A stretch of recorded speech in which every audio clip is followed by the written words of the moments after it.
Признайся честно, ты всегда веришь в команду до конца. О чем ты думаешь, глядя на разгромный счет на экране? Не осталось денег на фулбай? Такое уже не отыгрывается. Можно даже не досматривать. Если ты с нами давно, то знаешь наверняка, когда играют Нави, на карте возможно все. Сегодня мы вспомним 10 самых ярких камбэков за всю историю состава по CSGO. И начнем с матча против Virtus.pro, который состоялся в далеком 2016 году.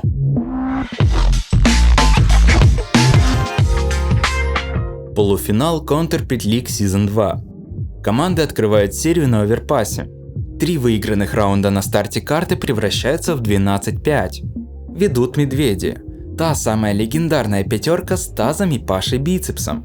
Перевернуть ход поединка Нави сумели даже без набора опасных девайсов, оказав соперникам теплый прием на базе Б. Парни решили проблемы с экономикой, подобрали необходимое оружие и, разменяв пару раундов, полноценно вернулись в игру. ВП так и не нашли слабые места в защите, а рожденные побеждать не просто выиграли 9 раундов кряду, они взяли полуфинал, а впоследствии и турнир. Еще один чемпионский титул команда привезла из США с чемпионата серии IEM в 2015 году. Тогда Natus Winzer не отдали оппонентам ни одной карты, хотя были очень к этому близки. За Team Liquid болел весь стадион, а Нави всего 2 неделями ранее провально выступили на 8-м сезоне Сива. Борьба в ранних раундах завершилась доминированием американского состава. Местные фанаты не могли быть счастливее и уж точно не ожидали камбэка при счете 14-7. Второе дыхание открылось благодаря Эдварду. И одного зрелищного клатча оказалось достаточно, чтобы зрители начали скандировать название другого тега.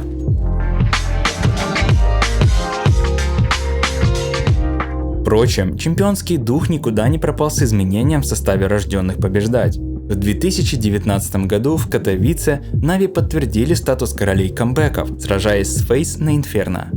Может, это магия громкой поддержки уха, а может, мастерство и ничего сверхъестественного.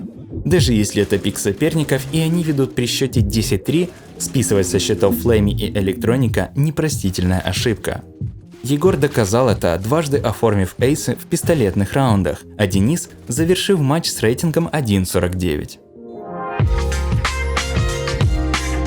Не менее зрелищный камбэк на Inferno наши парни оформили в 2018 году на CSGO Asia Championship.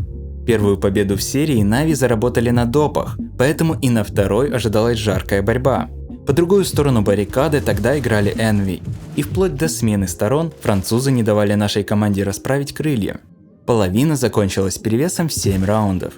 Ситуация кардинально изменилась, как только рожденные побеждать начали серию раундов за атаку. Соперники взяли только 1 очко, а Нави 12. Ценители красивого CSGO со мной согласятся. Лучше захватывающего камбэка может быть только камбэк с продолжением на допах. В активе Natus Winzer есть и такой. В 2017 году в Кёльне команда обыграла G2 со счетом 19-17. В этом поединке было все. Табло с неутешительными цифрами 11-2, снайперская дуэль Guardian против Кинеса, хайлайты Симпла и отличный задел для победы на следующем поле боя Денюк. По схожему сценарию события развивались в рамках европейского дивизиона 11-го сезона ESL Pro League 21 марта 2020 года в матче против Force. После успешного выступления на зимних ланах у Нави не задалась игра в онлайне. 5 проигранных карт, состав на волоске от вылета из группы и крайне непростой старт трейна заставили фанатов понервничать. Несмотря на то, что соревновательный опыт Force гораздо скромнее, именно в их копилке было 13 раундов, а у нашей команды только 5. Электроники Флейми вовремя включились. Natus Winzer добрались до счета 15-15 и вырвали важную победу на дополнительном времени.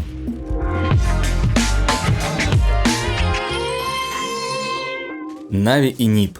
Классический матчап, наблюдать за которым интересно еще с 2013 года. Одна из самых ярких встреч этих коллективов состоялась в 2018 в ходе второй игровой недели EPL. Даже отставание в 11 раундов от оппонента еще не приговор. если в команде есть Simple и Flamey, и к ним в руки попадают снайперские винтовки. Верить в победу, когда на экране вырисовывается 13-2, задача непростая. А если этот матч против Астралис, так надежда угасает еще стремительнее. Но Na'Vi удалось отыграть у датчан даже разрыв в 11 раундов. В третьем сезоне ESL Pro League составы сразились на Overpass. Тогда эта карта считалась одной из сильнейших как у рожденных побеждать, так и у Астралис. Поэтому и однозначного фаворита в поединке не было. Против такого соперника триумф приятен вдвойне. 4 года спустя Na'Vi перевернули ход встречи с Астралис уже в новом составе. Исторический камбэк в матче на вылет с Blast Premier 2020.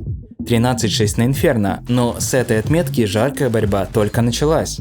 Выступая за сторону защиты, парни показали, что болельщики верили в успех не зря.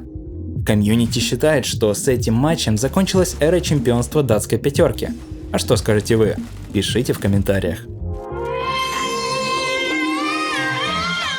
Напоследок, поединок, ради которого стоит погрузиться в историю. DreamHack Winter 2014.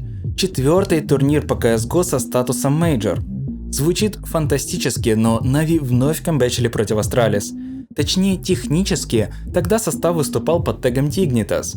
Но сути это не меняет. Желто-черные уступали 9 раундов. Зрители готовились к третьей решающей карте, поскольку уже не верили в успех на Мираже. Совершенно напрасно. Никогда не сомневайтесь. Камбэк is real.